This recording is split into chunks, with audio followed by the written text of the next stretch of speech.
نقصان ہے. یہ کس کی رضا کے لیے؟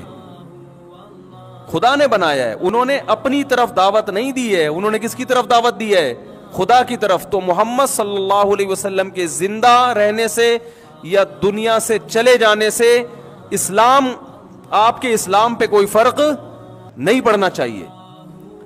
اس لیے کہ اسلام ہسٹری کے اس پہلو کو بیان کرتا ہے جس کا آپ کی پریکٹیکل لائف سے تعلق ہے. جس چیز کا آپ کی پریکٹیکل لائف سے تعلق نہیں ہے, اسلام آپ کو اس میں الجھانا نہیں چاہتا. کیونکہ نبی جس تاریخ کو پیدا ہوئے, جس تاریخ کو انتقال ہوا, تو کرنا کیا ہے آپ نے؟ تبھی قرآن تاریخ بھی مینشن نہیں کرتا ہے کہ یہ واقعہ کس سن میں ہوا. نوح علیہ السلام کا قرآن نے بتایا 950 سال تبلیغ کی, کس سن میں آئے اس تاریخ کا قرآن تذکرہ بولو نہیں کرتا. کیونکہ تمہیں اس سے کیا لینا دینا کہ کس تاریخ میں آئے تھے. مورخین بتاتے ہیں کہ یہ اس سن میں ہوا تھا قبل مسیح اتنے 1000 سال پہلے. اور یہ جیسے ابراہیم علیہ السلام, اگر ہم ان کی ہسٹری اٹھا کے دیکھتے ہیں تو ہمیں اندازہ ہو جاتا ہے کہ آج سے تقریباً 4000 سال پہلے ابراہیم علیہ السلام دنیا میں آئے. کیونکہ جو سلسلہ نسب چلتا ہے نا وہ اتنا ہی چلتا ہے. لیکن قرآن واقعات میں تاریخ کو مینشن نہیں کرتا, بلکہ حدیثوں میں بھی نہیں ہوتا. یہاں تک کہ آپ اسلامی تاریخ میں واقعات دیکھیں جو احادیث میں واقعات بیان ہوئے ہیں, خود جن کا براہ راست نبی کی سیرت سے تعلق ہے, ان میں بھی بہت اہم واقعات میں تاریخوں کو محفوظ نہیں کیا گیا. اتنا بڑا اسلامی تاریخ میں دن آیا, مگر اس کی تاریخ, یہ جو 12 ربیع الاول کہتے ہیں نا, یہ ایسے ہی ہے, نہیں ہے. 12 ربیع الاول کسی مستند حدیث میں نہیں ہے. اتنا اختلاف ہے کہ آپ صلی اللہ علیہ وسلم کی وفات کس ڈیٹ میں ہوئی ہے, اچھا خاصا اختلاف. اور ضعیف روایتیں ہیں, کوئی کہتا ہے 12 ہے, کوئی کہتا ہے 8 ہے, کوئی کہتا ہے 9 ہے. یہ ہے کہ ربیع الاول اور پیر کا دن, ڈیٹ معلوم نہیں ہے.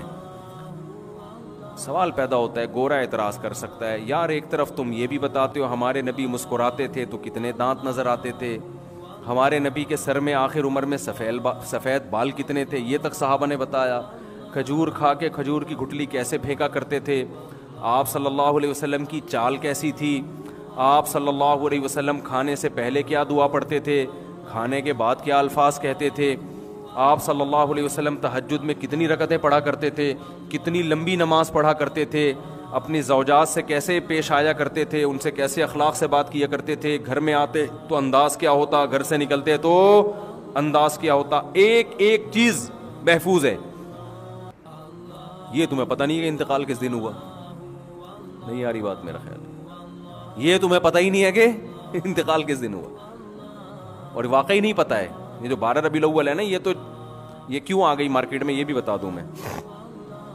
یہ کیوں نہیں, اس لیے کہ اسلام ہسٹری کے اس پہلو کو بیان کرتا ہے جس کا آپ کی پریکٹیکل لائف سے تعلق ہے. جس چیز کا آپ کی پریکٹیکل لائف سے تعلق نہیں ہے, اسلام آپ کو اس میں الجھانا نہیں چاہتا. کیونکہ نبی جس تاریخ کو پیدا ہوئے, جس تاریخ کو انتقال ہوا, تو کرنا کیا ہے آپ نے؟ آپ نے اگر خوشی منانی ہے اس کے لیے رمضان دے دیا, رمضان کے بعد عید آئے گی. دوسری خوشی دے دی بقرعید کے دن, وہ ہیں 2, اس میں کو سیلیبریٹ کرو, خوشی مناؤ اس میں. اور اس کی بھی ایک لاجک ہے, کوئی کام اسلام میں اللاجیکل نہیں ہوتا. وجہ کیا ہے کہ اگر ہمیں یہ بتا دیا جاتا کہ نبی اس دن پیدا ہوئے لہذا خوشی مناؤ, تو خوشی نیچرل منتی نہیں ہے, یعنی تکلف کر کے منانا پڑتا, خوشی ہوتی نہیں. کیونکہ جس نے جس دن پیدا ہونا تھا وہ تو ہو گیا نا بھائی. یا تو ہمیں پتا چلے کہ اس دن دوبارہ کوئی بڑی شخصیت پیدا ہوگی, ہم خوشی مناتے, واہ بھائی آج وہی تاریخ دوبارہ آ گئی, نبی تو دنیا سے چلے گئے تھے مگر نبی کے کوئی جانشین پیدا ہو رہے ہیں. تو اسلام کا انٹروڈکشن کروانے والے کون ہیں؟ محمد صلی اللہ علیہ وسلم. تو اسلامی تاریخ میں محمد صلی اللہ علیہ وسلم کی پیدائش اور آپ کا دنیا سے جانا, اس سے بڑا واقعہ اسلامی تاریخ میں نہیں ہوا. لیکن دونوں کی تاریخیں مارکیٹ سے کیا ہیں؟ بولو، شارٹ. مسلمانوں کے پاس ریکارڈ ہی نہیں ہے. یہ عجیب بات ہے کہ نہیں ہے؟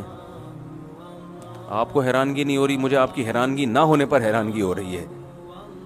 دونوں کی تاریخیں مسلمانوں کے پاس، بولو نا یار، محفوظ ہی نہیں ہے. کوئی غیر مسلم اعتراض کر سکتا ہے یار تم تو کہہ رہے ہو اسلام اتنا محفوظ ہے، ایک ایک ادا نبی کی محفوظ ہے، تمہیں تو ڈیٹ آف برتھ اور ڈیٹ آف ڈیتھ ہی معلوم نہیں ہے. دنیا میں کسی کی زندگی میں سب سے بڑا واقعہ کیا ہے؟ وہ آیا کب تھا. اور اگر پہلے سے بتا دیا جائے کہ جائے گا کب، تو میرا خیال ہے وہ ڈیٹ ہم کبھی بھی بھولیں گے نہیں. وہ تو مرنے کے بعد پتہ چلتا ہے نا فلاں دن گیا. لیکن انسان کے لیے اس کی زندگی میں سب سے اہم ترین دن اس کی پیدائش اور اس کا دنیا سے جانا. تبھی 99% لوگ اپنی ڈیٹ آف برتھ یاد رکھتے ہیں. خاص طور پر کوئی سیلیبریٹی ہو، کوئی مشہور شخصیت ہو، اس کی ڈیٹ آف برتھ نہیں بھولی جاتی. اس کی تو ہسٹری میں سب سے پہلے لکھا یہ جاتا ہے کہ آپ کس تاریخ کو پیدا ہوئے. یہاں سے تو سوانح حیات شروع ہوتی ہے. آپ کسی کی حیات پر جب کوئی لکھتے ہیں تو سب سے پہلے بتایا جاتا ہے پیدا کس دن ہوئے. یہ اس سے اندازہ ہوتا ہے کس صدی کے ہیں، یہ کس ماحول میں تھے، کہاں پیدا ہوئے اور کب پیدا ہوئے. تو اسلامی تاریخ میں سب سے اہم واقعہ کیا ہوا ہے؟ محمد صلی اللہ علیہ وسلم پیدا کس ڈیٹ کو ہوئے. اور چلو اس وقت ہم یہ کہہ سکتے ہیں کہ لوگ آپ کو جانتے نہیں تھے، ڈیٹ یاد نہیں رکھی. اس وقت تھوڑی آپ نے پیدا ہوتے ہی نبوت کا دعویٰ کیا تھا. اس وقت یہ تاریخ نظروں سے اوجھل ہو سکتی ہے، لیکن وفات کا تو پتہ ہونا چاہیے نا، کہ جس دن آپ کا انتقال ہوا اس دن تو صحابہ کے لیے اس سے بڑا حادثے کا دن کوئی تھا نہیں. بعض جانوروں نے اپنے آپ کو ہلاک کر دیا غم میں.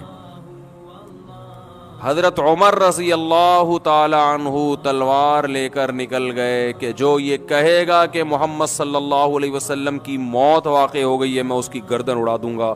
یہ لفظ میں اپنے کانوں سے سننا گوارا نہیں کر سکتا، برداشت نہیں کر سکتا. زندہ ہیں آپ کا انتقال نہیں ہوا.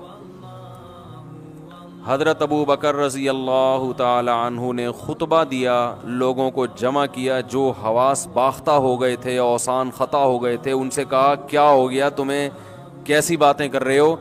خطبہ دینا شروع کیا اور فرمایا یا ایھا الناس، اے لوگو، من کان منکم یعبد محمدا فإنہ قد مات، تم میں جو محمد صلی اللہ علیہ وسلم کی عبادت کرتا تھا، جس نے اسلام کو اس لیے فالو کیا ہے کہ محمد صلی اللہ علیہ وسلم کو راضی کرے گا، اللہ کی رضا اس کے پیچھے نظر نہیں تھی، ایک شخصیت کے لیے اس نے یہ کام کیا ہے، اعلان سن لے کہ آپ کا انتقال ہو چکا ہے، اس کا مذہب ختم. لیکن من کان منکم یعبد اللہ، جو اللہ کی عبادت کرتا تھا، جس نے محمد پر ایمان اس لیے لایا کہ کون خوش ہو جائے؟ اللہ خالق. فإنہ حی لا یموت، وہ آج بھی زندہ ہے اور اس پر موت نہیں آئے گی. کیا اسلام کے عقیدے میں صفائی کتنی ہے یار. اور یہ اعلان محمد صلی اللہ علیہ وسلم کے سب سے قریبی دوست کر رہے ہیں جن کو عقیدت سب سے زیادہ تھی. جب ان کا کانسیپٹ اتنا کلیئر تھا تو باقیوں کا کیا حال ہوگا؟ یعنی وہ بتا رہے ہیں کہ ہم جو اسلام کو فالو کر رہے ہیں محمد صلی اللہ علیہ وسلم کی رضا کے لیے نہیں، وہ تو ایک انسان ہے. یہ کس کی رضا کے لیے؟ خدا نے بنایا ہے. انہوں نے اپنی طرف دعوت نہیں دی ہے، انہوں نے کس کی طرف دعوت دی ہے؟ خدا کی طرف. تو محمد صلی اللہ علیہ وسلم کے زندہ رہنے سے یا دنیا سے چلے جانے سے اسلام، آپ کے اسلام پہ کوئی فرق نہیں پڑنا چاہیے. وہ تو ایک شخص ہیں. اور پھر قرآن کی آیت پڑھی وما محمد الا رسول قد خلت من قبلہ الرسل، کہ محمد صلی اللہ علیہ وسلم ایک رسول ہیں، آپ سے پہلے بھی بہت سے پیغمبر گزر چکے. افإن مات او قتل انقلبتم علی اعقابکم، بھلا بتاؤ اگر ان کی موت واقع ہو جائے یا وہ میدان جنگ میں قتل کر دیے جائیں تو کیا تم دین سے واپس ہٹ جاؤ گے؟ حضرت عمر کہتے ہیں جب میں نے یہ آیت سنی تو مجھے ایسا لگا جیسے یہ آج نازل ہوئی ہے، حالانکہ پہلے بھی پڑھتے تھے مگر اس کا مطلب سمجھ میں آج آیا ہے. بہت مشکل ہے بات سمجھانا. اس زمانے میں دنیا میں سب سے مشکل کام بتاؤں کیا ہے؟ دوسری شادی کرنا. خیر، تو بات سمجھانا بھی بہت، یہ بات بھی تو سمجھانا بہت مشکل ہے نا کہ دوسری شادی کرو. تو اس کا مطلب اصل شادی کرنا مشکل نہیں، اصل کیا ہے؟ سمجھانا مشکل ہے کہ اس کی اہمیت. یہ چلتا رہے گا جب تک ہم زندہ ہیں نا، یہ پروگرام چلتا رہے گا. ٹھیک ہے. خیر، تو حضرت عمر رضی اللہ تعالیٰ عنہ فرماتے ہیں مجھے ایسا لگا جیسے یہ آیت میں نے پہلی دفعہ سنی. حالانکہ پڑھتے رہتے تھے، مگر یہ تو اسی موقع پہ تو نازل، اسی موقع کے لیے نازل ہوئی. اصل میں یہ آیت نازل ہوئی تھی غزوہ احد کے بعد. غزوہ احد میں یہ افواہ پھیل گئی تھی کہ آپ صلی اللہ علیہ وسلم شہید ہو گئے. بہت سے صحابہ نے کیا تلوار اٹھائی، انہوں نے کہا اب زندہ رہ کے کیا کرنا ہے، جاؤ لڑو، تم بھی شہید ہو جاؤ، کیا فائدہ زندہ رہنے کا. تو اس پہ قرآن نے کہا کہ بھائی تم جو اسلام کو فالو کر رہے ہو وہ کس کے لیے؟ اللہ کے لیے. محمد صلی اللہ علیہ وسلم ایک پیغمبر ہیں، کوئی پیغمبر دنیا میں ہمیشہ کے لیے نہیں آتا. وہ اس کا ایک وہ میسنجر ہے، اس کا کام ہے اللہ کا پیغام بندوں تک پہنچانا اور دنیا سے چلے جانا. تو تم نے اسلام کو فالو کرنا ہے اللہ کے لیے. نبی کی موت اور نبی کی حیات سے تمہارے اسلام پہ فرق نہیں پڑنا چاہیے.